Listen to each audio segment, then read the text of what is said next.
Hello guys, samahan niyo na akong pumunta sa Buena Vista para sa isang importanteng selebrasyon. So ngayon ay ang araw ng aking mama. So pupunta tayo ng ating town na Buena Vista. So yan, dumaan lang ako muna dito sa Tagbilaran City. At iyan ang City Hall ng Tagbilaran City. So ayan, pupunta tayo sa ICM para bumili ng maliit na cake. Simple but taos-pusong gift para sa year. So ayan. So mga 30 minutes lang talaga ang biyahe mula Panglao patungong Tagbilaran City. So ito ang ICM. Isa ito sa mga pinakamalaking mall sa Bohol so far. So ayan, bibili lang muna ako dito ng cake para pang regalo sa aking mama.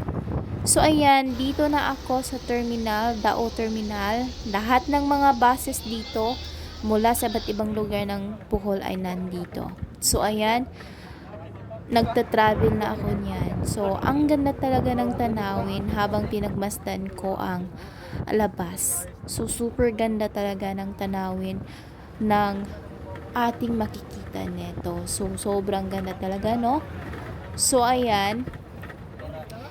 Magandang ang weather ngayon. So, super happy talaga ako dahil hindi siya maulan. At hindi lang din gaanong napakainit. So, sobrang ganda lang ng panahon. So, ayan, dito na tayo sa Maribohok. So, ayan ang kaganda ng tanawin. Ang mga kalsada sa Bohol ay merong nasa gitna, nasa gilid ng karagatan. Hindi naman.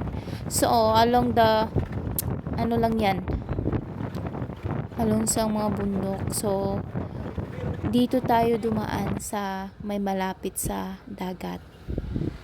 Kung baga sa outward na na road. So ayan, nasa Luon na tayo.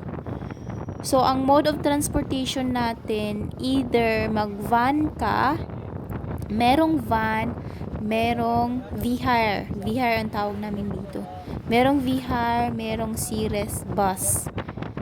At sa series bus, meron kayong choices kung sumakay kayo ng aircon o regular na series bus, yung walang aircon. So, it's up to you lang talaga. So, of course, medyo mura yung hindi naka-aircon na series. So, ayan, nandito na tayo sa magandang bridge na nasa Luon. So, ayan. So, ang ganda talaga ng tanawin ng Bohol. So, ito na, nasa Kalapi na tayo. Ang ganda ng church ng Kalapi. Isa ito sa mga dinadayo din. Mga magandang atraksyon dito sa Bohol. So, ito ang market public market ng Kalapi. So, meron na din silang public market. Iba na talaga ang kaunlaran or sobrang maunlad na talaga ang ibang mga lungsod sa Bohol. So, ayan. The next naman is Tubigon. Nasa Tubigon na tayo. So, ayan. Ang Tubigon ay isa sa mga lungsod na maunlad na talaga. Dahil meron na silang port dito.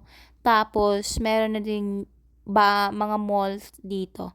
So, at least, yung mga taga-ibang lungsod na nasa gitna ng Bohol ay hindi na kailangang pumunta pa sa Tagbilaran na sobrang layo. Kaya ng taga Buena Vista, taga Inabanga, taga Hetafe, pwede na silang pumunta dito sa Tubigon. So, ayan, nasa Buena Vista na tayo sa Dait Norte.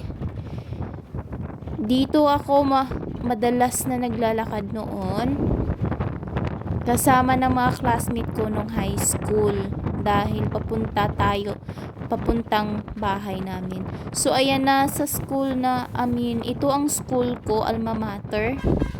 Sobrang laki ng improve ng aming school, which is I'm happy to see na malaki na talaga ang nai-improve. Pati na rin yung Kanggawa National High School. So ayun, ito, nagsising na tayo ng happy birthday kay mother. So simple lang talaga ang handaan namin dahil hindi naman sa ayaw naming gumasta ay gusto lang namin talaga ng simple na handaan. So ayan, di ako nagtagal dahil papauwi na din ako na pabalik ng Tagbilaran. So dumaan naman muli ako dito at I'm so happy na nakasakay ako ng Ceres bus dito at naka-aircon. Isa talaga sa pinaka hilig ko na gawain kapag nagsasakay ng isang vehicle or bus or any vehicle ay nako, pagmasdan ko talaga yung kapaligiran. Napakaganda talagang pagmasdan ang kapaligiran, lalo na yung mga palayan. So ayan, dumaan naman kami ulit dito sa Tubigon. So same lang talaga yung ating destination. Same lang yung dinadaanan ko na road. Dito pa rin sa may Tubigon.